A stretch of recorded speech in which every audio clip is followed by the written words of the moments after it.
Hi dear friend, आप सभी देख रहे हैं स्ट्रक्चर मैकेनिक्स और उसके न्यूमेरिकल थियरी पार्ट ऑलरेडी मैंने कंप्लीट करा दिए हैं। वो चीज़ें आप जाके मेरे चैनल के प्लेलिस्ट में स्ट्रक्चर मैकेनिक्स आप देख सकते हैं, वहाँ से न्यूमेरिकल आप देख सकते हैं। ठीक है, तो चलिए हम क्वेश्चन पे आ जाते हैं। क्वेश्चन क्या दिया हुआ है, a steel rod of 24 mm diameter. ठीक है, एक स्टील रॉड है जिसका डायमीटर, अब रॉड की मैंने ऑलरेडी इसके प्रीवियस वाले जो वीडियो था उसमें भी मैंने बताया था। रॉड है तो कैसा होगा, रॉड की अगर बात करें तो इस प्रकार से होगा, फिगर में इस प्रकार से होगा। ठीक है, ये इस प्रकार का रॉड है। ठीक है, जिसका डायमीटर यहाँ पर हेडिंग में डाल देता हूँ, गिवन डाटा करके हेडिंग डाल दो, और डायमीटर दिया है। डायमीटर कितना दिया है, 24 mm, ये डायमीटर हो गया।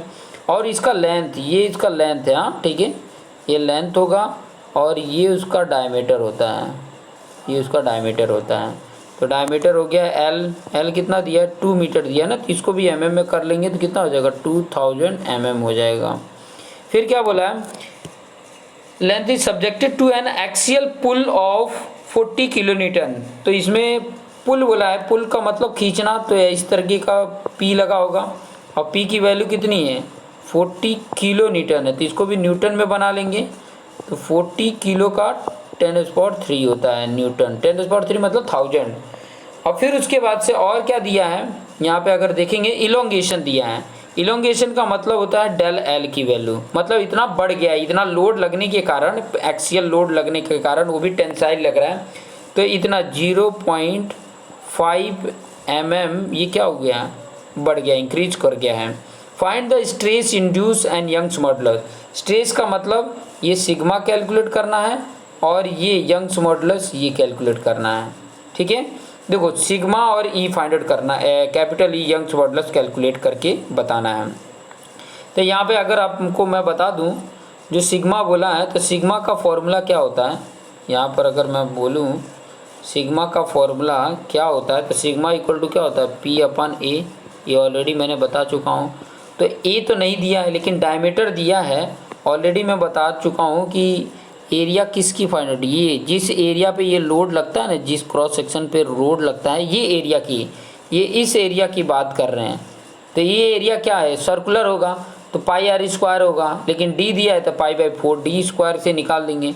यहाँ पर मैं अलग से यहाँ पर निकाल के बता देता हूँ, π/4 d² होता है, π/4 और d की वैल्यू 24 दिया है। तो ये सॉल्व करेंगे, और जब ये सॉल्व करोगे तो आपकी वैल्यू कितनी आती है वो कैलकुलेट करके यहाँ पे लिख दोगे। 24 का स्क्वायर करो, उसमें पॉइंट पाई का मल्टीप्लिकेशन करो, फिर 4 डिवाइड करो, तो आपकी वैल्यू कितनी आ जाती है वो यहाँ पर मैं लिख के बता देता हूँ। आपकी वैल्यू जो आएगी वो आएगी 452.38 mm², ये वैल्यू आ जाएगी।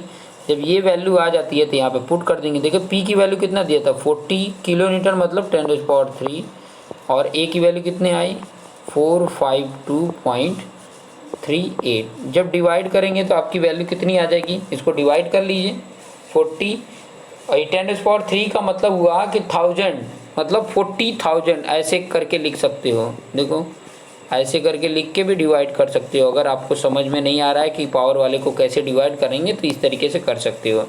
तो डिवाइड करने के बाद आपकी जो वैल्यू आएगी वो कितनी आ रही है, मैं यहाँ पे लिख देता हूँ, 88.42 न्यूटन पर mm² आपकी ये वैल्यू आ जाएगी, सिग्मा की वैल्यू।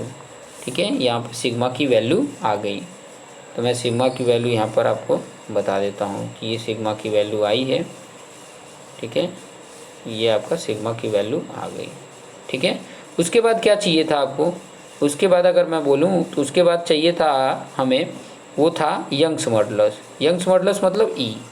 ठीक है, ये कैलकुलेट करना था। तो इसका फॉर्मूला आपने हुक्स लॉ जो पढ़ा था तो उसमें क्या पढ़ा था, सिग्मा इक्वल टू ये Young's modulus. Actually Hooke's law क्या बोलता है, sigma is directly proportional to epsilon. जब एप्सिलॉन हटता है तो ये एक कांस्टेंट आ जाता है। ठीक है, तो ये कांस्टेंट को ही बोला जाता है यंग्स मॉडुलस, यंग्स मॉडुलस बोला जाता है। ठीक है, ये यंग्स मॉडुलस बोला जाता है। तो यहाँ पर ई, अगर कैपिटल ई की मैं बात करूँ तो ये एप्सिलॉन क्या है, मल्टीप्लिकेशन है, इसको एप्सिलॉन बोला जाता है। हाँ, एप्सिलॉन, एप्सिलॉन बोल सकते हो। ठीक है, एप्सिलॉन। तो ये एप्सिलॉन इधर क्या हो जाएगा, डिवाइड हो जाएगा, मतलब सिग्मा अपन एप्सिलॉन। और सिग्मा की वैल्यू अभी अभी हमने कैलकुलेट किया था, कितना आया था 88.42 था, ठीक है, न्यूटन पर एम एम स्क्वायर। और एप्सिलॉन की वैल्यू, अब एप्सिलॉन की वैल्यू दिया है कि नहीं दिया है, ठीक है, एप्सिलॉन की वैल्यू नहीं दिया है, तो एप्सिलॉन की वैल्यू पहले कैलकुलेट करोगे, फिर बाद में यहाँ पे पुट कर सकते हैं। तो एप्सिलॉन की वैल्यू के लिए देखो, एप्सिलॉन का एक और फॉर्मूला होता है, वो चीज़ें मैं बता देता हूँ। Epsilon equal to del L upon L होता है। ये दोनों वैल्यू दिया है, डेल एल मतलब 0.5 दिया है और एल की वैल्यू 2000 है। ये जब दोनों की वैल्यू कैलकुलेट करोगे, ये जब कैलकुलेट करोगे तो डिवाइड करके पहले तो इसको कैलकुलेट करना पड़ेगा, ठीक है। तो डिवाइड करके इसको अगर कैलकुलेट करते हो तो कितनी वैल्यू आएगी, ये आपकी आ जाती है एप्सिलॉन की वैल्यू 2.5, यहाँ पे लिख देता हूँ 2.5 इंटू 10⁻⁻4 आ जाता है। ये एप्सिलॉन की वैल्यू आ गई। ये एप्सिलॉन की वैल्यू हम यहाँ पे पुट कर देंगे। ये जो मेरा फॉर्मूला है सिग्मा अपन ई, तो यहाँ पर पुट कर दूंगा। और कितनी वैल्यू है 2.5 इंटू 10⁻⁻4। तो जब ये डिवाइड किया जाएगा, ठीक है, तो ये देखो 10⁻⁻4 ऊपर जाके 10⁻4 हो जाएगा, प्लस में आ जाएगा। और इसको डिवाइड करोगे तो आपकी वैल्यू आ जाती है 353.68 इंटू 10⁻³ न्यूटन पर एम एम स्क्वायर आ जाएगा। तो ये आपका कैपिटल ई की वैल्यू आ गई थी। इस तरीके से आप मतलब कैलकुलेट कर सकते हैं, इस तरीके से आप कैलकुलेट करके वैल्यू फाइंड आउट कर सकते हैं, जो मैंने यहाँ पे आपको कैलकुलेट करके बता दिया। तो ये था आपका, देखिए ये कैलकुलेशन मैंने ऑलरेडी करके बताया, ठीक है। तो ये कैलकुलेशन का तरीका मैंने बता दिया। इस तरीके से अगर आप सॉल्व करते हैं तो आप आसानी से सॉल्व कर पाएंगे। देखिए सिग्मा की वैल्यू, पहले नंबर तो आपको हर फॉर्मूले याद रहने चाहिए। जैसे मैं यहाँ पर साइड में फॉर्मूले सब बता दूँ, ठीक है, क्या क्या फॉर्मूले हैं यहाँ पर लिख के अगर मैं बता दूँ तो आपको आसानी से समझ में आ जाएगा। देखो सिग्मा इक्वल टू पी अपन ए होता है, ठीक है, ये भी फॉर्मूला होता है। सिग्मा का और फॉर्मूला, देखो सिग्मा के फॉर्म में क्या क्या लिख सकते हैं वो चीज़ें मैं यहाँ पे बता देता हूँ कि ताकि आपको याद हो जाए। सिग्मा अपन ये कैपिटल ई एप्सिलॉन भी होता है। सिग्मा की अगर वैल्यू की अगर मैं बात करूँ तो सिग्मा को और किस तरीके से लिख सकते हैं, देखो ये एप्सिलॉन को हम और क्या लिखते हैं, डेल एल अपन एल भी लिखते हैं, तो ये भी लिख सकते हैं, ठीक है। तो ये सिग्मा को इस तरीके से इतने फॉर्म में लिख सकते हैं। फिर अगर मैं बात करूँ, ये सिग्मा का हो गया। फिर बाद में अगर मैं एप्सिलॉन की बात करूँ तो एप्सिलॉन का एक तो ये यहाँ से फॉर्मूले बन सकते हैं, ये वाले से आप बना सकते हो, सिग्मा अपन कैपिटल ई हो सकता है।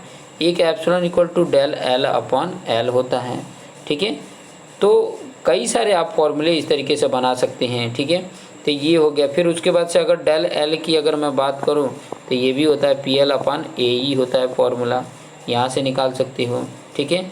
अब यहाँ पर देखोगे कि P अपन A जो होता है वो सिग्मा होता है, तो यहाँ से ये भी लिख सकते हो सिग्मा डेल L जो होता है वो ऐसे भी लिख सकते हो कि सिग्मा L अपन E भी लिख सकते हो, ये भी लिख सकते हो, ठीक है। और क्या लिख सकते हो, और आपको पता है कि ये जो सिग्मा अपन ई होता है वो एप्सिलॉन होता है, तो del L upon capital L upon epsilon भी लिख सकते हो। तो कई तरीके से आप अगर चाहें तो बहुत तरीके इसमें बना सकते हैं, बहुत सारे तरीके इसमें अप्लाई कर सकते हैं।